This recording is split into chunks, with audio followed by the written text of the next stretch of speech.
Welcome back to my YouTube channel. ನಾನು ಈ vlog ಮಾಡ್ತಾ ಇರೋದು ಇವತ್ತು ತಮ್ಲೈನ್ ನೋಡಿರ್ತೀರಾ, ವರಮಹಾಲಕ್ಷ್ಮಿ ಹಬ್ಬಕ್ಕೆ ನನಗೆ ಏನೆಲ್ಲ ಸಿಕ್ಕಿದೆ ಅಂತ. ಈ ವರ್ಷ ತುಂಬಾ ಸ್ಪೆಷಲ್, ಯಾಕೆಂದರೆ ಲಾಸ್ಟ್ ಇಯರ್ ನನಗೆ ಮದುವೆ ಆಗಿರಲಿಲ್ಲ, ಈ ವರ್ಷ ಅಷ್ಟೇ ಮದುವೆ ಆಗಿತ್ತು. ತುಂಬ ಕಡೆ ನನಗೆ ಕರೆದಿದ್ರು ಹಬ್ಬಕ್ಕೆ, ಹಾಗೆ ಬ್ಯಾಗ್ನ ಕೂಡ ಕೊಟ್ಟಿದ್ದರು. ಅದರಲ್ಲಿ ಯಾವುದೆಲ್ಲ ಏನೆಲ್ಲ ಬಂದಿದೆ ಅಂತ ಹೇಳಿ ಈ ಒಂದು ವ್ಲಾಗ್ನಲ್ಲಿ ತೋರಿಸ್ತೀನಿ. ಸೊ ಕಂಟೆಂಟ್ ಏನು ಇರಲಿಲ್ಲ, ನನಗೆ ಏನು ಮಾಡೋದು ಅಂತ ಗೊತ್ತಾಗಿಲ್ಲ. ಡೈಲಿ ಕಂಟೆಂಟ್ ಅಪ್ಲೋಡ್ ಮಾಡಿದರೆ ಯೂಟ್ಯೂಬಲ್ಲಿ ಗ್ರೋ ಆಗ್ಬೋದು ಅಂತ ಹೇಳ್ತಾರೆ, ಬಟ್ ನನಗೆ ಯಾವ ಥರ ಕಂಟೆಂಟ್ ಮಾಡಿ ಹಾಕೋದಂತಲೇ ಒಂದು ದೊಡ್ಡ ಕ್ವಶನ್ ಆಗಿಬಿಟ್ಟಿದೆ. ಸೊ ಹಾಗಾಗಿ ನನಗೆ ಡೈಲಿ ಯಾವುದು ಆ ಥರದ್ದು ಕಾಣಿಸ್ತಿಲ್ಲ. ಸುಮ್ಮನೆ ಮಾತಾಡಿದ್ರೆ ಜನ ಏನು ನೋಡ್ತಾರೆ, ಏನಾದರೂ ನಾವು ಸ್ಟಾರ್ಟಪ್ ಮಾಡಿದಾಗ ಒಂದು ಒಳ್ಳೆ ಕಂಟೆಂಟ್ ಇರಬೇಕಲ್ಲ, ಹಾಗೆ ಯೋಚನೆ ಮಾಡ್ತಾ ಇದ್ದೆ. ಹಾಗೆ ನನಗೆ ಅನಿಸ್ತು, ಇವತ್ತು ನನಗೆ ವರಮಹಾಲಕ್ಷ್ಮಿಗೆ ಕೊಟ್ಟಿದ್ರಲ್ಲ, ಅದನ್ನೆಲ್ಲ ಓಪನ್ ಮಾಡಿ ನೋಡೇ ಇಲ್ಲ, ಅದು ಏನಿದೆ ಹೇಗೆ ಅಂತೇಳಿ ನಿಮ್ಮ ಜೊತೆನೇ ಓಪನ್ ಮಾಡಿ ನಿಮಗೆ ತೋರಿಸ್ತೀನಿ ಅಂತ ಅನಿಸ್ತು, ತೋರಿಸ್ಬೇಕನ್ನಿಸ್ತು. ಅದಕ್ಕೋಸ್ಕರ ನಾನು ವ್ಲಾಗ್ ಮಾಡ್ತಿದ್ದೀನಿ. ಏನೆಲ್ಲ ಕೊಟ್ಟಿದ್ದಾರೆ ನೋಡೋಣ, ಸೀರೆ, ಬಳೆ ಮತ್ತು ಎಂತೆಲ್ಲ ಕೊಟ್ಟಿದ್ದಾರೆ. ಸೊ ಅದೇನಲ್ಲ ಅಂತ ಹೇಳಿ ನಿಮಗೆ ತೋರಿಸ್ತೀನಿ ನೋಡಿ. ಗೈಸ್, ಏನು ಗೊತ್ತಾ, ನನಗೆ ತುಂಬ ಖುಷಿ ಆಯಿತು. ನನಗೆ ಕೆಲಸ ಹತ್ರ ನಾನು ಎಕ್ಸ್ಪೆಕ್ಟೇ ಮಾಡಿರಲಿಲ್ಲ, ಅನ್ಎಕ್ಸ್ಪೆಕ್ಟೆಡ್ ಅಂತ ಹೇಳ್ಬೋದು. ಕೆಲಸ ಮಾಡ್ತಿರುವಾಗ ಈವ್ನಿಂಗ್ ಟೈಮಲ್ಲಿ ನನಗೊಬ್ಬರು ಅಕ್ಕ ಬಂದು ಬಾಗ್ನ ಕೊಟ್ಟರು, ನನಗೆ ತುಂಬ ಖುಷಿ ಆಯಿತು. ನಾನು ಕೆಲಸ ಮಾಡ್ತಿದ್ದೆ, ನಾನು ಕರೆದು ಅರಿಶಿನ ಕುಂಕುಮ ಎಲ್ಲ ಹಚ್ಚಿ ಆಮೇಲೆ ಇದು ಕೊಟ್ಟರು ನೋಡಿ. ಅವ್ರು ಕೊಟ್ಟಿರೋದು ಏನಂತಂದರೆ ಇದನ್ನ ಕೊಟ್ಟರು. ಸೊ ಇದರಲ್ಲಿ ಬಳೆ ಇದೆ, ಮತ್ತೇನು ಅರಿಶಿನ ದಾರ ಇದೆ ನೋಡಿ. ನನ್ನ ಬಟ್ಲು, ನನಗೆ ಈ ಥರ ಬಟ್ಲು ತುಂಬ ಇಷ್ಟ. ನಾನು ಯಾವಾಗಲೂ ಚಿಕ್ಕಪೇಟೆಗೆ ಮೆಜೆಸ್ಟಿಕ್ಕಿಗೆಲ್ಲ ಹೋದಾಗ ಇದನ್ನು ನೋಡ್ತೀನಿ, ಪರ್ಚೇಸ್ ಮಾಡಬೇಕು ಅಂದ್ಕೊಳ್ತೀನಿ. ಸೈಡಲ್ಲಿ ಡ್ಯಾಮೇಜ್ ಇರುತ್ತೆ, ಅದಕ್ಕೆ ಹಾಗೆ ಬಿಟ್ಟಿರ್ತೀನಿ. ಮತ್ತು ಕೆಲವೊಂದು ಸತಿ ಪ್ರೈಸ್ ಕೂಡ ಹಾಗೆ ಇರುತ್ತೆ, ಅದಕ್ಕೋಸ್ಕರ ನನಗೆ ಇಷ್ಟ ಆಗಲ್ಲ. ನನಗೆ ಈ ಬಟ್ಲಲ್ಲಿ ಇದು ಅಡಿಕೆ ವೀಳ್ಯದೆಲ್ಲ ಇಟ್ಟಿದ್ದರು. ಇದೆಲ್ಲ ಒಂದು ಬ್ಲೌಸ್ ಪೀಸು ಅಷ್ಟೇ, ಒಂದು ಬ್ಲೌಸ್ ಪೀಸ್ ಎಲ್ಲ ಕೊಟ್ಟರು ನನಗೆ. ನಾನು ಹಾಗೆ ಇದಷ್ಟೇ ಇಟ್ಕೊಂಡು ಅವರಿಗೆ ಬಟ್ಲು ಕೊಟ್ಟು ವಾಪಸ್ಸು. ಅದಕ್ಕೆ ಅವರು ಇಲ್ಲಕ್ಕ ಇದು ನಿಮಗೆ ಅಂತ ಅಂದರು. ನನಗೆ ಹಾಗೆ ತುಂಬ ಖುಷಿ ಆಯಿತು. ನಾನೇನು ಗೊತ್ತಾ, ಒಂದೊಂದು ಚಿಕ್ಕ ಪಾತ್ರೆ ಮತ್ತು ಲೋಟೆ ಆಗಿರ್ಬೋದು, ಟಿಫಿನ್ ಬಾಕ್ಸ್ ಆಗಿರ್ಬೋದು, ಈ ಥರ ಬಟ್ಲೆಲ್ಲ, ಅದರಲ್ಲೆಲ್ಲ ನನಗೆ ತುಂಬ ಖುಷಿ. ಅದು ಕೊಟ್ಟರೆ ನನಗೆ ರಿಟರ್ನ್ ಕೊಡಬೇಕಂತ ಅನಿಸೋದೇ ಇಲ್ಲ, ಆದರೆ ಇದು ನನಗೆ ಅವ್ರು ಕೊಟ್ಟರು, ಹಾಗೆ ತುಂಬ ಖುಷಿ ಆಯಿತು. ಅಲ್ಲಿಂದ ನಾನು ನೆಕ್ಸ್ಟ್ ಹೋಗಿರೋದು ನನ್ನ ಫ್ರೆಂಡ್ ಮನೆಗೆ ಹೋದಾಗ ಅಲ್ಲೂ ಅರಿಶಿನ ಕುಂಕುಮ ತೊಗೊಂಡು ಊಟ ಎಲ್ಲ ಮಾಡಿದೆ. ಸೊ ಅಲ್ಲಿ ನನಗೆ ವ್ಲಾಗ್ ಮಾಡೋಕ್ಕಾಗಿರಲಿಲ್ಲ, ಯಾಕೆಂದರೆ ಡ್ಯೂಟಿ ಮಧ್ಯದಲ್ಲೇ ಹೋಗಿರೋದು. ನನ್ನ ಹಸ್ಬೆಂಡ್ ಕೂಡ ಬೇಗ ಬಾ ಅಂತ ಹೇಳ್ತಿದ್ರು, ನನಗೆ ಅಲ್ಲಿ ಲೇಟ್ ಆಗಿತ್ತು ಆಲ್ರೆಡಿ. ಹಾಗೆ ಅಲ್ಲಿ ಹೋಗಿ ಊಟ ಎಲ್ಲ ಮಾಡಿ ಮಗು ಹತ್ರ ಸ್ವಲ್ಪ ಆಟ ಆಡಿ ಕೆಲವೊಂದು ಕ್ಲಿಪ್ಸ್ ಫೋಟೋಸ್ ಎಲ್ಲ ತೆಗೆದಿರೋದಿದೆ, ಅದನ್ನು ನಾನು ವಿಡಿಯೋದಲ್ಲಿ ಅಪ್ಲೋಡ್ ಮಾಡ್ತೀನಿ, ನೋಡ್ಬೋದು ನೀವು. ಈ ವಯಸ್ಸಿಗೆ ದಿನ ಹೊಸ ವಸಂತ, ಈ ಮನಸ್ಸಿಗೆ ಪ್ರತಿ ಕ್ಷಣ ನೀನೆ ಪ್ರಪಂಚ, ಈ ಉಲ್ಲಾಸಕ್ಕೆ ಉತ್ಸಾಹಕ್ಕೆ ನೀನೆ ಮುಹೂರ್ತ. ಉಗುರಿಯ ಹಾಗೆ ತಿರುಗುವ ಮನಸ್ಸು, ನೆನಪಿಗೆ ಬಾರದ ಸಾವಿರ ಕನಸು. ಗೈಸ್, ನಾನು ಅಲ್ಲಿನ ನೆಕ್ಸ್ಟ್ ಡೇ ನನಗೆ ಅವತ್ತೇ ಹೋಗೋಕ್ಕಾಗಿಲ್ಲ. ತುಂಬ ಕಡೆ ಕರೆದಿದ್ರು, ಡ್ಯೂಟಿ ಮಧ್ಯದಲ್ಲಿ ಹೋಗೋದು ತುಂಬ ಕಷ್ಟ ಇತ್ತು. ಅದಕ್ಕೆ ನಾನು ಕೆಲವೊಂದು ಮನೇಲಿ 3 ದಿನ ಕೂರಿಸಿದ್ರು, ಫ್ರೈಡೇ, ಸ್ಯಾಟರ್ಡೆ, ಸಂಡೇ ಅಂತ. ಸೊ ಸ್ಯಾಟರ್ಡೆ ನನಗೆ ಹಾಫ್ ಡೇ ಮೇಲೆ ಲೀವ್ ಇತ್ತಲ್ವ, ಹಾಗಾಗಿ ನಾನು ಸ್ಯಾಟರ್ಡೆ ನನ್ನ ತಂಗಿ ಮನೆಗೂ ಹೋಗಿದ್ದೆ. ಮತ್ತು ನನ್ನ ಮನೆ ಪಕ್ಕ ಒಬ್ಬರು ಆಂಟಿ ಇದ್ದಾರೆ, ಸುಚಿ ಎಲ್ಲ ಇದ್ದಾಳೆ, ನನ್ನ ಫ್ರೆಂಡ್ ಚಿಕ್ಕದಿಂದ ಅಲ್ಲ, ಇಲ್ಲಿಗೆ ಬ್ಯಾಂಗ್ಳೂರು ಬಂದಾಗ. ಸೊ ಒಂದು 4-5 ಇಯರ್ಸ್ ಆಯಿತು ಅದು ಪರಿಚಯ ಆಗಿ. ಸೊ ಅಲ್ಲಿಗೂ ಕರೆದಿದ್ರು, ಹಾಗೆ ಅಲ್ಲಿಗೂ ಹೋಗಿದ್ದೆ. ನನ್ನ ತಂಗಿ ಮನೆಗೆ ಹೋದಾಗ ತಂಗಿ ಏನೆಲ್ಲ ಕೊಟ್ಲೆ ಅಂತ ಹೇಳಿ ನಿಮಗೆ ತೋರಿಸ್ತೀನಿ.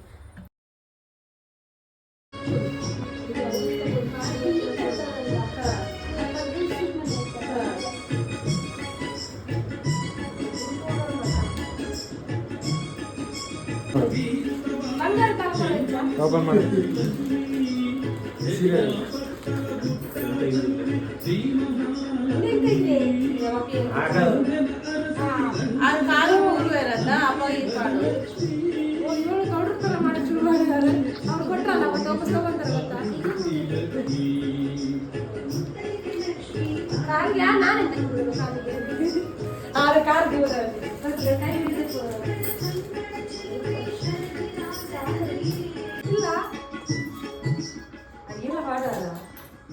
ಅರ್ಶನಿಗೆ ಇಡಬಾರ್ದು.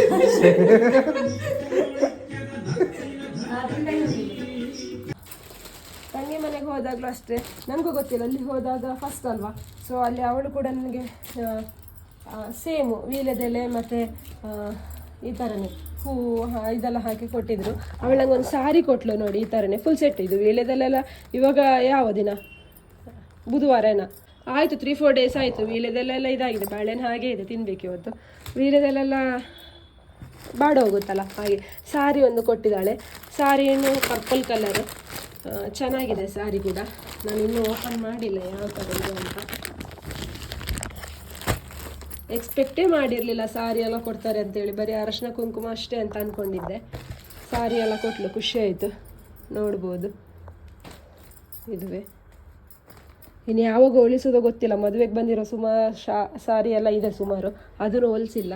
ಇದು ಒಂದೇ ಕಲರ್, ಇದಕ್ಕೆ ಕಾಂಟ್ರಾಸ್ಟ್ ಬ್ಲೌಸ್ ಮಾಡಿ ಏನಾದರೂ ಹೊಲಿಸಬೇಕು ಚಂದ, ಅಥವಾ ರೆಡಿಮೇಡ್ ಬ್ಲೌಸ್ ಕಾಂಟ್ರಾಸ್ಟ್ ಇದು ಹಾಕಿ ನೆಕ್ಸ್ಟ್ ವಿಡಿಯೋ ಮಾಡಿದಾಗ ಒಂದು ಪೋಸ್ಟ್ ಅಥವಾ ರೀಲ್ಸ್ ಮಾಡಿ ಪೋಸ್ಟ್ ಮಾಡ್ತೀನಿ.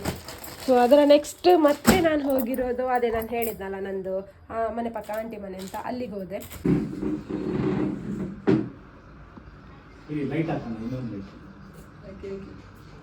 ನಾನು ನೈಟಿನಲ್ಲೇ ದಿನ ಏನು ಕೊಡೋದಾಯ್ತದೆ.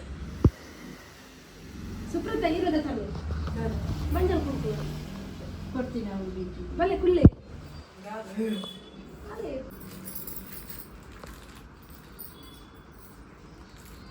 ನೀನು ಕೇಳಿನೇ ತಗೊಂಡಿರೋದು. ಕಲರ್ ಹೆಂಗಿದೆ ಮುಂಚೆಲ್ಲ ನಾನು ಏನೋ ತಗೊಂಬಂದ್ರೆ ಆಂಟಿಗೆ ಇಷ್ಟ ಆಗ್ತಾ ಇತ್ತು. ಈಗ ನಾನು ಏನು ತಗೊಂಡ್ರು ಅವ್ರಿಗೆ ಇಷ್ಟ ಆಗಲ್ಲ. ಅರ್ಧ ಯಾವುದೇ ಹೇಳ್ತಿತ್ತು ನೋಡಿ ಎಷ್ಟು ಬಳೆ ಆಯ್ತು ಗೌರಿ ಪೂಜೆಗೆ. ಅದಕ್ಕೆ ಆಂಟಿ ಅಲ್ಲಿ ಕೂಡ ಅಷ್ಟೇ, ಅವರು ಕೂಡ ಅನ್ಎಕ್ಸ್ಪೆಕ್ಟೆಡ್ ಸಾರಿ ಬಳೆ ಅದೆಲ್ಲ ಕೊಟ್ಟರು. ನೀವೇ ಅನಿಸ್ಬೋದು ಒಂದು ಕ್ಷಣ ಯಾಕೆ ಪಾಸ್ ಆಗಲ್ಲ ಅಂತ ಹೇಳಿ. ಪಾಸ್ ಆಗೋದು ಅಂತ ಗೊತ್ತಾ, ಅವರು ನನಗೆ ಇದು ಕೊಟ್ಟಿರೋದು ಸಾರಿ ಮತ್ತು ಇದೆಲ್ಲ ಅರ್ಶಿನ ಎಲೆ, ಇದು ಅದರದ್ದು ಅರ್ಶಿನ ಎಲೆಲ್ಲ ಕೊಟ್ಟಿದ್ರು, ಮತ್ತು ಬಳೆ ಕೂಡ ಕೊಟ್ಟರು. ಸೊ ಕರೆಕ್ಟ್ ಇದೆ ಸೈಜ್ ಕೂಡ, ಬಳೆ ಕೂಡ ಆಗುತ್ತೆ. ಸಾರಿನೂ ಅಷ್ಟೇ ನನ್ನ favourite colour sky blue colour, transparent sky blue multi colour ಇದೆ, ಸ್ಕೈ ಬ್ಲೂ ಗ್ರೀನಿಶ್ ಥರ ಇದೆ, ಚೆನ್ನಾಗಿದೆ ಸಾರಿ. ಕಾಂಟ್ರಾಸ್ಟ್ ಬ್ಲೌಸ್ ಬಂದು ನಾನು ಯಾಕೆ ಗೊತ್ತಾ ಪಾಸ್ ಆದದ್ದು, ಇದೊಂದು ಬ್ಲೌಸ್ ಪೀಸ್ ಎಲ್ಲಿದೆ ಬಂತಂತ ಗೊತ್ತಾಗಿಲ್ಲ. ಬ್ಲೌಸ್ ಪೀಸು ನಂಗೆ ಕೊಟ್ಟದ್ದು ಯಾರು ನೆನಪಿಲ್ಲ. ಐ ಥಿಂಕ್ ಇದು ಬ್ಲೌಸ್ ಪೀಸ್ ಬಂದು ಸುಪ್ರೀತಂಗೆ ಆಗಿರ್ಬೋದು ಕೊಟ್ಟಿರೋದು, ನೆನಪಿಲ್ಲ ನನಗೆ ಕರೆಕ್ಟಾಗಿ. ಯಾಕೆಂದರೆ ನನ್ನ ನಾದಿನಿ ಕೂಡ ಬಂದಿದ್ದೆ ನನ್ನ ಜೊತೆಗೆ, ಅವಳಿಗೂ ಅರಿಶಿನ ಕುಂಕುಮ ಕೊಟ್ಟಾಗ ಕೊಟ್ಟಿದ್ರು ಅನಿಸುತ್ತೆ, ನಾನು ಅಬ್ಸರ್ವ್ ಮಾಡಿಲ್ಲ. ಯಾಕೆಂದರೆ ಎಲ್ಲೂ ವೀಡಿಯೋ ಫೋಟೋಸ್ ಎಲ್ಲ ತೆಗ್ದಿಲ್ಲಲ್ಲ, ಗಡಿಬಿಡಿಲೇ ಇದ್ದೆ ನಾನು. ಹಾಗಾಗಿ ಅವಳಿಗೆ ಆಗಿರ್ಬೋದು, ನನಗೆ ಕೊಟ್ಟಿರುವಂಥದ್ದು ಯಾವುದೂ ನೆನಪಿಲ್ಲ. ಸಾರಿ ಕೊಟ್ಟಿರೋದು ನೆನಪು. ಸೊ ಇದು ಸಾರಿ ಓಪನ್ ಮಾಡಿ ತೋರಿಸ್ತೀನಿ ನೋಡಿ ಯಾವ ಥರ ಇದೆ ಅಂತ. ನಾನು ಮೊದಲು ಸಾರಿ ಶಾಪಲ್ಲಿ ವರ್ಕ್ ಮಾಡ್ತಿದ್ದೆ, ಈ ಥರ ಫೋಲ್ಡ್ ಇದೆಲ್ಲ ಓಪನೇ ಮಾಡ್ತಿರ್ಲಿಲ್ಲ ಇಲ್ಲಿ. ಬಟ್ ನಮಗೆ ಫೋಲ್ಡಿಂಗ್ ಮಾಡಿ ಓಪನ್ ಮಾಡಿದ್ರೂ ಗೊತ್ತಿತ್ತು ಫೋಲ್ಡ್ ಮಾಡೋಕ್ಕೆ. ಒಂದು ಸತಿ ಯಾವತ್ತಾದರೂ ಒಂದು ಸಲ ಫೋಲ್ಡಿಂಗ್ ಕಾಂಪಿಟೇಷನ್ ಎಲ್ಲ ಕೊಡ್ತಾಯಿದ್ರು. ಹಾಗೆ ನೋಡಿ, ಇದು full body, pallu, blouse contrast sky blue colour ಚೆನ್ನಾಗಿದೆ. ಇದು ವೀಡಿಯೋದಲ್ಲಿ ಒಂಥರ ಕಲರ್ ಬರ್ಬೋದು. ಸೊ ಇದು ಚೆನ್ನಾಗಿದೆ, ಇದು ಕೂಡ ಸಾರಿ. ಸೊ ನನಗೆ ಅಂತೂ ತುಂಬ ಇಷ್ಟ ಆಯಿತು, ಅದಕ್ಕೋಸ್ಕರ ಈ ಒಂದು ವ್ಲಾಗ್ನ ನಿಮ್ಮ ಜೊತೆ ಶೇರ್ ಮಾಡಿದೆ. ನನಗಂತೂ ತುಂಬ ಖುಷಿ ಆಗ್ತಾ ಇದೆ. ಐ ಹೋಪ್ ಈ ಒಂದು ವ್ಲಾಗ್ ನಿಮಗೂ ಇಷ್ಟ ಆಯಿತು ಅಂತ ಅಂದ್ಕೊತೀನಿ. ಲೈಕ್ ಮಾಡಿ, ಶೇರ್ ಮಾಡಿ, ಚಾನಲ್ನ ಸಬ್ಸ್ಕ್ರೈಬ್ ಮಾಡಿ, ಸಪೋರ್ಟ್ ಮಾಡೋದನ್ನು ಮರಿಬೇಡಿ. ನೆಕ್ಸ್ಟ್ ಒಂದು ವ್ಲಾಗ್ನಲ್ಲಿ ಸಿಗೋಣ. ಆದರೆ ನಾನು ಡೈಲಿ ಅಪ್ಲೋಡ್ ಮಾಡೋಕ್ಕೆ ಸಾಧ್ಯವಾದರೆ ಈ ಥರ ಕಂಟೆಂಟ್ನ ಡೈಲಿ ಅಪ್ಲೋಡ್ ಮಾಡೋಕ್ಕೆ ಟ್ರೈ ಮಾಡ್ತೀನಿ. ಒಳ್ಳೆ ಕಂಟೆಂಟ್ ಇಲ್ಲ ಅಂದರೆ ನನಗೂ ಏನು ಮಾಡೋದು ಏನು ಮಾತಾಡೋದು ಗೊತ್ತಾಗಲ್ಲ. ಬರೀ ಮಾತಾಡಬೇಕು ಅಥವಾ ನನ್ನ ಜರ್ನಿ ಬಗ್ಗೆ ಎಪಿಸೋಡ್ ಥರ ಮಾಡಿ ಮಾತಾಡಬೇಕೇನೋ ಗೊತ್ತಿಲ್ಲ. ನಿಮ್ಗೆ ಹೇಗೆ ಅನಿಸುತ್ತೆ ಅಂತ ಹೇಳಿ, ನಿಮ್ಗೆ ಯಾವ ಥರ ಕಂಟೆಂಟ್ ಬೇಕು ಅಂತ ಹೇಳಿ ಕಮೆಂಟ್ ಮಾಡಿ. ಅಲ್ಲಿ ತನಕ ನೆಕ್ಸ್ಟ್ ಬ್ಲಾಗ್ನಲ್ಲಿ ಸಿಗೋಣ ಅಂತ ಹೇಳ್ತಾ tata bye bye, take care, love you all.